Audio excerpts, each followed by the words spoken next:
Hey, everybody, welcome to Love and Reload, the voice of the relocation industry. I am your host, Ben Cross, and I'm here with my good friends, Pam Capecci from Grable. Hello, everyone. Hey, and then I've got Dina over here. Is Dina Brown? Yes. Dina Brown, our keynote speaker here at Worldwide ERC tomorrow. How are you doing? I am phenomenal. Excited to be here. I'm with Levin, and I've crossed all my T's. Oh, there you go. She's putting it together. We had a lot of fun last night. That's actually where I met Dina, and then we got to talking, and I love everything that you're going to be speaking about here at the conference. You want to tell us just a little bit about what you're getting into tomorrow? Just give us a little teaser. Absolutely, just a little teaser. It's really all about the shift. Oftentimes, organizations are pivoting, but once you pivot, you must remember the shift. And it just so happens that I developed the shift factor, which is a theorem of aligned movement. So you got to be in the room tomorrow, and I will break it all down for you to help you make the shifts so that you can have and remove the illusion of inclusion and truly have an ecosystem that's global, that's diverse, and where people actually belong and want to stay. All right, you said the illusion of inclusion. I have to ask you, what does that mean? Because that's a very provocative statement. Well, you know Houdini, right? We know what. Wait, the magician or the rapper? Both of them, right? But really, and I'm thinking about the magician, oftentimes we have illusions and we do play hand tricks. And so what it looks like and what it really is not what's actually happening. And now where the world has been put on notice about really, truly, well, let me take this up. They've already known really the lights being shined across the world and the globe about inclusive practices. And people, they have things in place, but it's not truly inclusive. And so I'm going to help people kind of take that away so they can really do something and have impact. I love it. Absolutely love it. This is great. This is so nice, Pam, to be back here together. Doesn't this feel good to have this energy? Welcome. It's great to have everybody in my hometown, Chicago. The city is showing well. The weather's been perfect. Oh, gosh, the river walk has been spectacular to walk on. The rooftops, there's been great parties.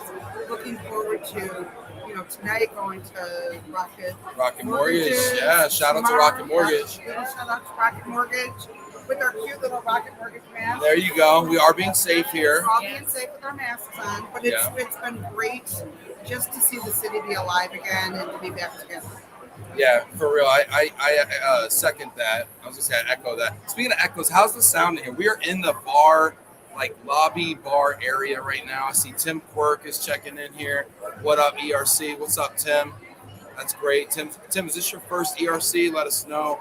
Francine Trusty. Dina is dynamic. Oh, hi, Francine. So excited for her session. Thank you. I'm excited to see you. Yay. Tell your friends. Let's really totally pack the room. I'm doing 2 sessions. And you talk about packing the room, and I heard people coming up. The rooms are packed to capacity. They're actually having to shut the rooms down because they do have a capacity on the rooms. And I've been hearing that people are not able to actually all get in the session. That's how. I mean, I'll be honest. My impression is this is a much more busy, bustling conference than I even anticipated. What are your thoughts, Pam? It is much more crowded than I thought it was going to be. It's been great to just reconnect with people that we haven't seen since 2019. And, while Boston was a great conference, I think that this one, people will walk away from this one just with that reconnection and really making sure that this industry is a small industry that really supports each other. And it's just very relationship-based, and it's so fantastic just to see people that we haven't seen since October of 2019. So it's been great. Yeah, and you know what? If you are here at the conference live, and there's about 700 of you out there here, I just got a text from Vinny Valverde wants to know, we need to get down here. Where are you doing the live show? Vinny, I'm doing it. We're doing it at the front window here by the lobby bar. We've got a bunch of hundreds of our closest friends behind us there. And you know what? The vibe to me is I was talking to somebody about this last night. The vibe to me is like a wedding because it's all these loved ones, but we haven't seen each other for a long time. But it's like a party, and it's so festive. It's been really super and fantastic, and I think that the tonight, just to see everybody again, together. Rocket Mortgage is taking over the West Loop, which is again another live and great part of the city.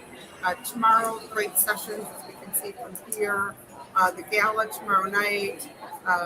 Your party. The gala tomorrow night, and also if you're watching right now, we are going to be live streaming live from the gala tomorrow night on the red carpet. So See, it's going to be where it's at. We're just trying to give people a glimpse in here because we are so privileged to be here.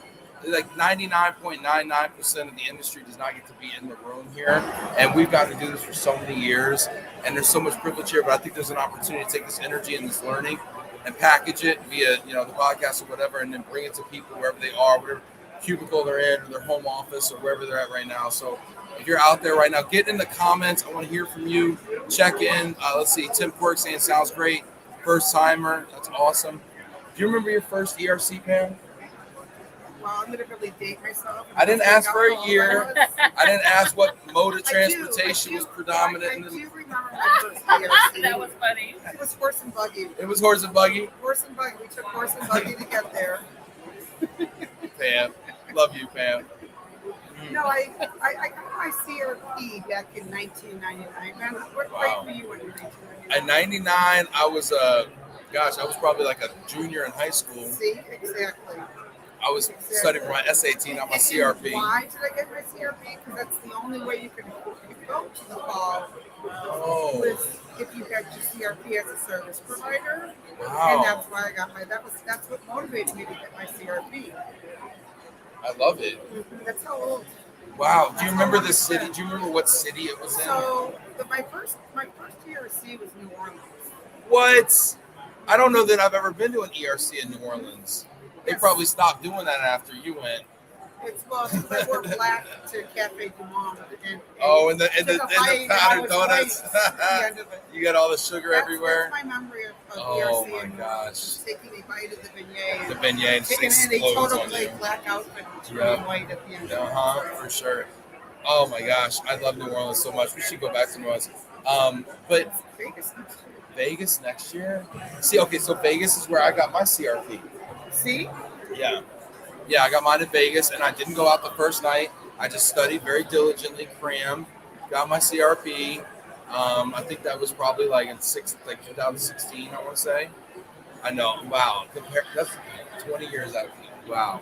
I feel like I've been doing this a long time, but when I look around the room, like I really, comparatively, like so there's so many people here who have 20, 30, 40 years of experience in this business, and it's so nice to be able to talk to them because here we are coming out of a pandemic, right? And when you talk to people who've been around for decades, they've also seen crises, housing crisis, credit crunch, 9/11. I mean, all sorts of crazy stuff. And they have so much perspective to offer, the YP40s out there. And I just love learning from them. Are there any people that kind of inspire you or that you like learning from? Currently or back when I was? I mean, whatever. Shout them out, Well, I am very fortunate that our leader, Bill Grable, is such a great mentor to everybody and really, understands what it takes to be successful and really is positive. He's the most positive person that I've ever met. So I've been, working at Grable. It's just fantastic to have that type of leadership and truth, love, and integrity. Core values that he talks about all the time. It's amazing. So, but then outside of it, I get all of my energy from people. And the people that know me know I get my energy from people. And to me, I just think we need to listen, ask lots of questions, and really embrace the world that we're in today. I mean, nobody knows. Like I keep saying, when's the world going to get back to normal? But this is normal now, right? So we don't know if ERC, how it's going to continue to evolve. But I think the greatest thing that what we see today is the resilience, right?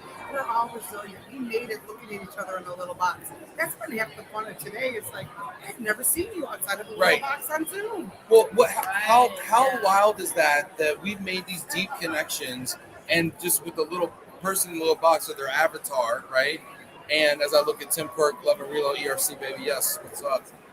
And then you see them in real life, and you're like, and it's almost like you don't even think it's the first time you've met because you already have a closeness. Like I know people's family through Zoom. I mean, we're now getting looks into people's like home life and everything.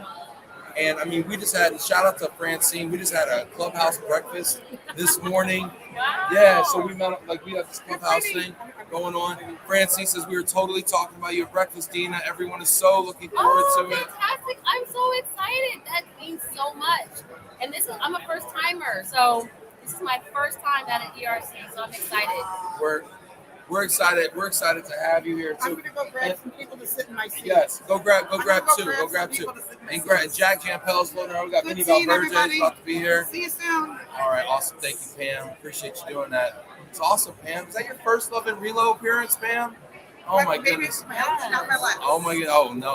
I love the whole Love and Relo. Yes. Like you were so. This guy right here is so phenomenal that if you're in the room, if you have the pleasure opportunity to be in his space, Okay, Vinny's in the house. uses so much. Hey, Vinny, come on, sit over here. That's not my cousin, Vinny. Sauji. Vinny, Venetians, how are you doing? Hi everyone, doing great. It's So good to awesome see be you. here in person. It's great. What was let me get the highlight of the day today for you, Vinny.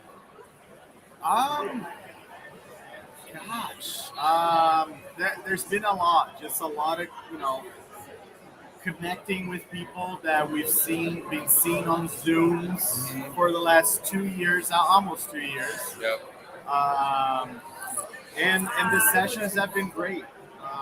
We started. Tell us about the sessions because I haven't had the chance to sit in as many as I'd like to today. Yeah, so I mean, for the corporate side, we started the day with the corporate benchmarking, and we had about 100 corporates in the room, and we separated, into tables of 6, 7, and we talked about a lot of our things we've done in the past 18 months. And we looked into the future, what's happening in our programs into 2022. So help us understand a little bit about where you see 2022 going. I think it's still a big focus on D&I sustainability, program policy flexibility. I think those are 3 huge items that I think most companies, if not all, are going to be focused on. What does D&I look like in relocation and global mobility, Benny? I'm going to ask you the same thing. Yeah, I think we all talk about especially for our programs like the gender, male versus female. And the percentage of people going on assignment relocations. But I think the key piece, it's more on the inclusion side. And that is focusing Speaking on... your language. There we go. Yeah, you're talking Dina's language over here. Yeah, no, it's more like being very inclusive and not just for what you're doing to your employees and on a exception basis, but put it in words into the policy that hey, this is what we are doing, and regardless if you're same-sex partner or not. Why is it so important to put it in words, Benny? To write it in the policy? One, it's a policy, right? So there's no gray area. Right. And we're providing the same benefit to everybody. And everybody meaning everybody. Yeah. There's been great conversation this morning on, how do you, the word dependent. Who is the dependent that is eligible for benefits? Oh. Is it after you're married? Is it after you've been living together for 6 months or 3 months? Or what's the time frame? what about, if you're taking care of your elderly parents? Right. Are they Or are they considered dependents? So are they eligible for some benefits? Yeah. So it's a lot of discussions on that front. I love it. I'm gonna ask Dina the same question here. Dina, you're our inclusion expert here. You're speaking to us tomorrow about this. What does inclusion look like in global mobility and relocation? It was so powerful, and I was actually in that corporate benchmarking session to listen and to really provide some context to that aspect of the conversation. So I'm going to challenge everyone listening to also make the shift from it being a policy and shift past it being a practice to embedding it in the process. And so when we talk about systems thinking, so when we talk about systemic racism, anti-Blackness, it's an institutionalized system. So we must use system thinking to make the shift to truly have inclusive ecosystems. And when I say inclusion, expand your narrative around that. Because often the very first thing you go to is that how many men, how many women, how many Blacks, how many Asians, how many Hispanics. But have we actually begun to look at diversity and inclusion between, let's expand the data pool, single parents, different faiths, divergence in thinking, really take a look at the intersectionality of gender as it plays across these narratives as well, is that so we also have to expand it. So when we're identifying the shifts that are unique to your organization, you can make the moves, pun intended, that you need to make in order to make sure there is no inclusion illusion. So that's pretty much what I would add to that. And what I was hearing today is definitely a great start to that. But I also raise the bar and I throw out the flag to say, go deeper and get to the root of it so that you can actually have a healthy, because the soil it's planted in is really going to indicate how it's going to grow. So go down there, get to the root. So, don't you need to collect data on this stuff? And is there a hesitancy to collect that data? There is a hesitancy to collect the data because now, and it's not just PPI with your social, it's not just that, because there is a fear. See, there's a fear of, if you're getting this data, how are you going to use it against me? Because that has been the practice and the policy. And so how can we use this to include you? So the framework and the narrative and the languaging has to change. And so psychological safety has to be built. These are relationship practices that take time. It is a marathon, not a sprint. And what's happening because of how it's hitting, profit margins, people are going, let's sprint really fast, and they're running out of gas. And so you didn't build a relationship to even make sure that I could feel psychologically safe with you, to give you this information, to have these conversations so that you know that I'm using this data to support you, not to exclude you. And so that's really what the shift has to be. And psychological safety is obviously so paramount for, any disadvantaged populations. But I also want to talk, we also want to create psychological safety for, I'm going to say white men too. And here's why.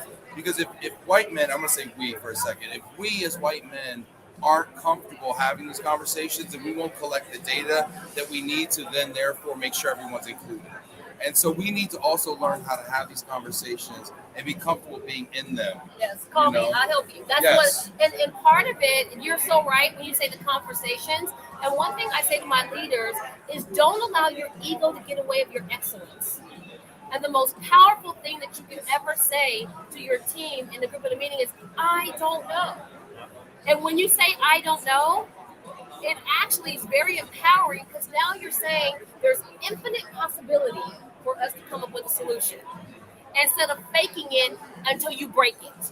Fake it until you break it. Because you're faking it, and that's why you're breaking it. Yeah. And so you have to begin to shift them. You're 1,000% right. But with that, and I'll give you this from the neuroscience side, it takes 21 days of repeated behavior to be able to change that. 42 to break that habit. 42 to make it a habit where I do this automatically, right? That's how the neural pathway works. But it takes 63 of repeating this consecutively to begin to shift your mindset. Where the dysfunction is and the disconnect in your system is your mindset. No one's talking about shifting mindsets as a process improvement. They're saying, let's stop doing this behavior. Oh, let's kind of try to make this a habit, but it's not working because we stopped and we didn't continue to be shifted the mind. Because when we talk about whether it's white men, black men, Puerto Rican, trans, whatever, that's where it exists. Because how I see myself included in this is where the issue lies. Because if I do this, will I be excluded? And so you're going to have self-preservation at the root of it. Self-preservation.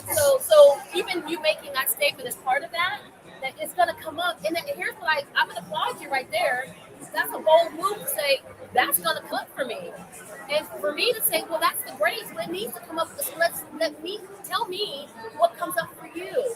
So I can understand, because that's part of the inclusive piece. You're included here too. Yeah. Yeah. Wow. Powerful stuff. But it's not all. I mean, there's a lot of education here and there's a lot of transformation there. Yeah. But it's not all education. No. There's also some recreation. Yes. Okay. And we were recreating last night, and it was amazing. He got moves, y'all. Hello. Hello. Yeah. He got invited to the picnic. Oh, okay. Okay. And I'm going. But I'm not bringing the potatoes out. No, he cannot bring the potatoes out. I'm not bringing the potatoes out. But we had an amazing time at the opening session. Didn't Liz do a great job? Oh, yeah. Lizzie Beats is awesome. It was great. Yeah. It was fun. Yeah. Lots of dancing. Lots of people that I did not think can move. It moved.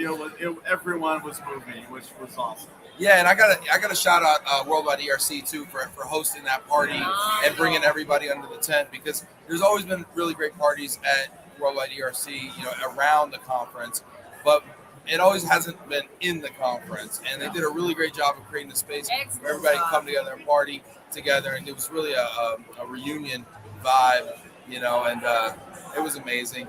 And now tonight we got the Rocket Mortgage party. It's gonna be huge tonight. There's a couple other parties tomorrow. We got a bunch more.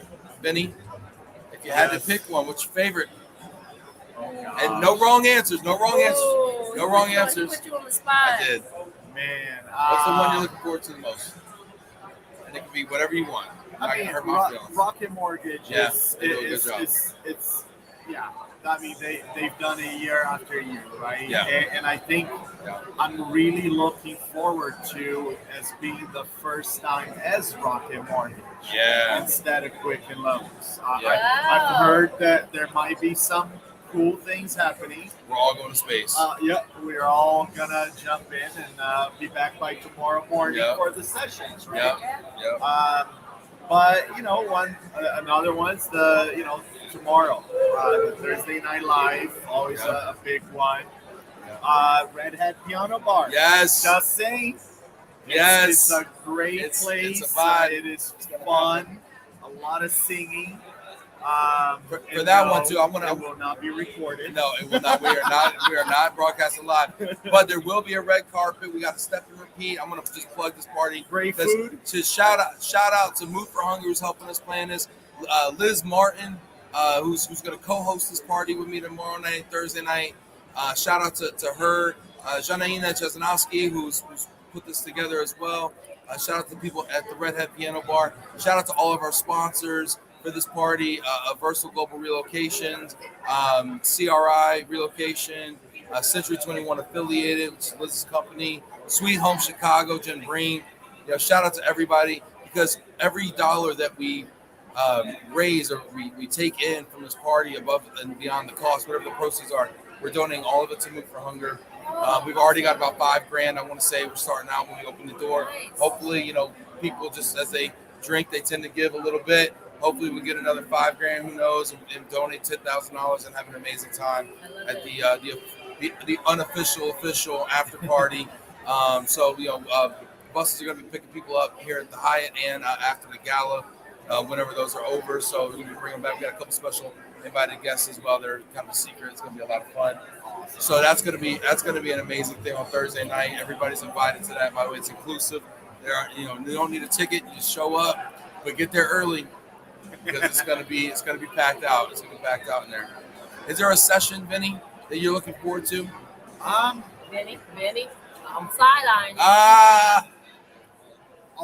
Besides the most amazing opening No. keynote tomorrow. All of them.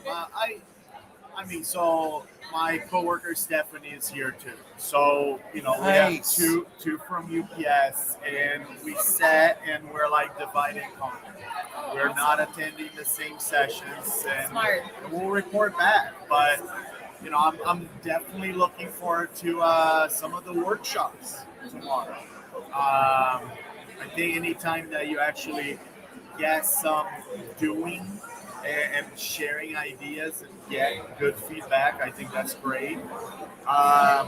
Ignite, the closing session on Friday.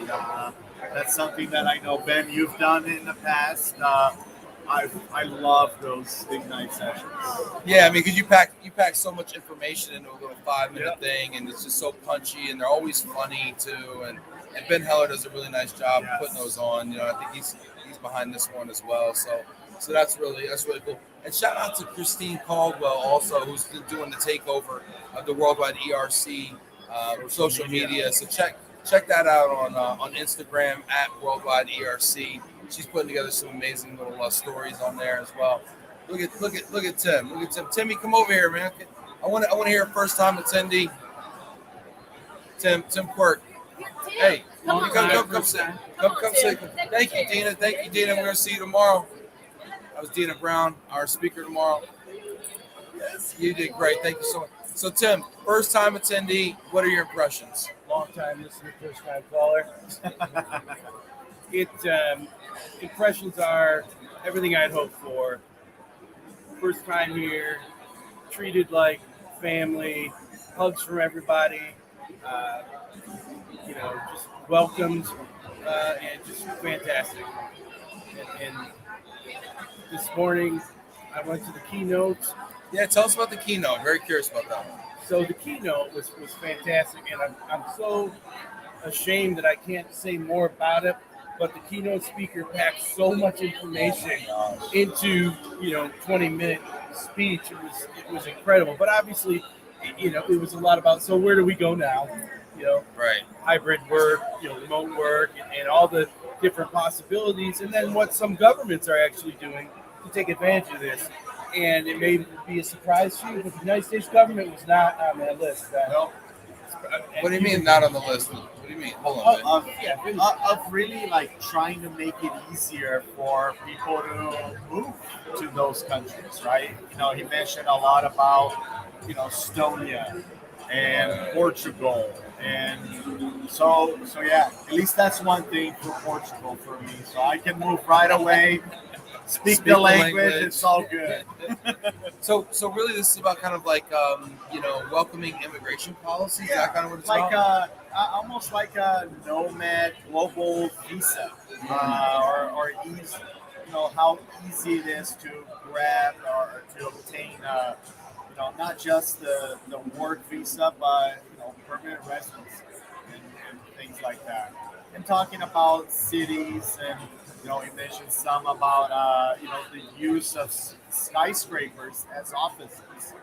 Now that everyone is working remote, it's like, what's going to happen to all of this office space that we see here in Chicago? What is going to happen? I've always wondered. We're looking out the window here, we're right on the river here in Chicago.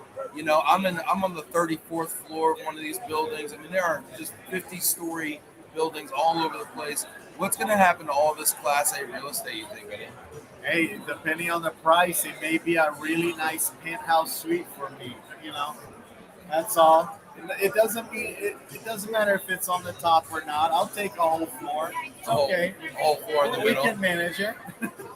Yeah. I think that's gonna be really interesting. How we're gonna convert these spaces, or do these spaces just all convert to like kind of more kind of open concept offices where they're they're not really like offices, but they're like collaboration spaces and things like that. It could be a good opportunity for real estate companies to come in and like rent the space and just office space.